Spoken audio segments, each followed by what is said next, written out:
Welcome back to StarrSoaps channel. How are you today? I'm doing good. Today I'm going to be making my lovely Love of Roses soap. So come along with me and I'll show you how I make it. Squee! So, of course, I'm starting with my lovely cooled oils and cooled lye water, like I always do. And I have goat's milk already mixed in. Beg your pardon, it's coconut milk. This is a vegan batch of rose soap. So I left the goat's milk out and replaced it with coconut milk. That's right. And I'm just sieving out my lye solution now, which had a good amount of mulberry silk in there, and it hadn't all completely dissolved. So that's what you can see as being caught in the strainer. So only the nice, lovely dissolved silk and lye is going into the oils. And now I'm going to bring it to a light emulsification or light trace so that I can split it out and mix it into the colours. And because I am using rose fragrance today, which is known to cause trouble, I'm adding a little bit of berry and rose hydrosol back in, which means there's a full water amount and hopefully a nice thin soap. And then of course I'm going to just mix the fragrance oil through with a spatula right at the end. So this is the essential oil of geranium oil that's going in now, and that just helps to anchor the rose fragrance that I'm putting in. And I give that all a mix with the stick blender, and then it's time to separate it out into the different colours. And I've done my own custom colours today. I've mixed a bunch of different reds and pinks together to try to achieve a kind of a bright pink and then also a very sort of a dusty pink. And I really like how it's turned out. I've done this in the past and I've never really fully got a bright red for this one. But I think that's good because then it stands out from my cherry soap, which is a brighter shade of red.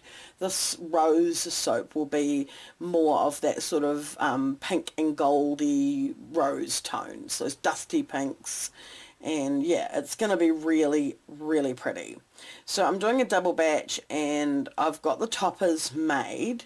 And I've actually discovered something from making this batch of soap, because I had made some little roses. I had hand molded them out of my soapy dough, and if you would like to learn how to make your own, then I will leave a link below to that video where I show you how I make soapy dough.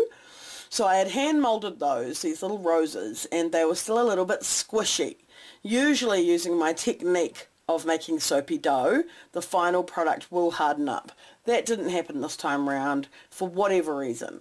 So I thought a smart move would be to pipe some white soap and then place the roses into the white dollops. And it looked beautiful, but the dollops got very hard. So when I went to cut my soap, I had a problem, and you will see that at the end. I've tried to cover it up with my editing skills, but you will see that I had a little bit of a problem. I broke some of the strings on my cutter, and I believe it's down to that giant dollop that was just so hard. So that's a little thing for me to keep in mind. I can use that kind of a topper on either a cupcake or a soap that's made in an individual cavity mould, rather than these log moulds that I won't have to cut. I can just unmold and be ready to go. But in the future, I will not do that if I'm planning on using them on the top of a loaf mould of soap. Wow. Yeah, I think you know what I mean. So I've just added in my colours and I've tapped out any air bubbles, and now I'm going to go through with my hanger tool and give it a swirl with the hanger.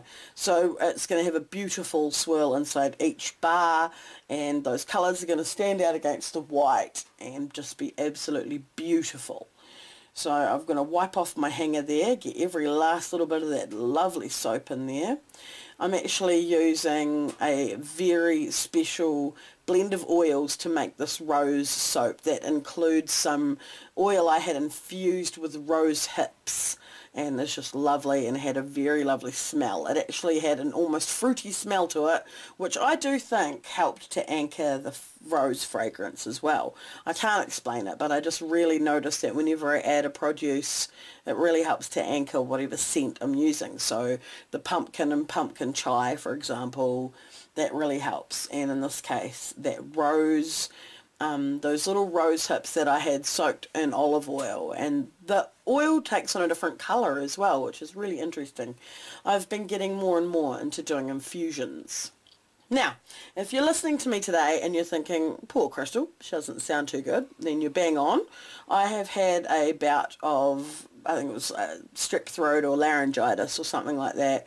Started off in my ears and it's moved its way into my chest. So I'm still getting better from that, and I must apologise for my croaky old lady voice. So I'm going to go ahead now and give the tops a pretty swirl, and then I'm going to place those toppers on, and then it'll be time for the final touches.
So those final touches I was talking about are, of course, the Soap Starrs.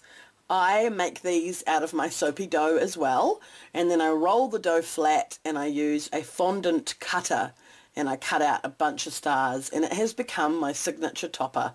I love to do really decorative tops, but I love it even more if everything that's on there is soap. every little decoration. So that's why I'm really, really happy to be able to achieve this look that might remind you of sprinkles or candy, but it's actually all 100% soap. So it sits overnight and we're back again the next day to cut, and you will sort of see how the parts where I've got those big dollops, it's just too hard and I've chopped there, but you can sort of see certain bars didn't get cut and it broke certain strings on the cutter. So that's just a good little learning for me in the future, to leave the dollops for something else. They look really, really pretty, so I'm absolutely going to do it again and use it on another project, but I won't do it again for a loaf of soap. And I think also if you were to lay the soap down on its side while cutting it, you might find that it'll be easier, but yeah, all in all, I don't want to keep wrecking my cutter every time. I love how these swirls turned out, absolutely mystical. I'm seeing all sorts of things, so please leave me some comments below of what you see when you pause up and look at those swirls, because I love your imagination and I love the things you guys see.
Alright, so here we are at the end, and I'm just going to show you some photos. These are the little roses that I hand moulded, and then here's a photo of them placed into the dollops of soap, and they look really nice. And then I've got some photos of the logs before they were cut, and I really love them. It gives me a rose garden, secret garden vibe. I'm totally feeling the fantasy. And now I've got some pictures of the cut bars, and I really do hope that you enjoyed watching me make this soap as much as I enjoyed making it. And if you haven't already, feel free to hit that subscribe button down below, become a member of the StarrSoaps family, and feel the soapy love. Bye guys!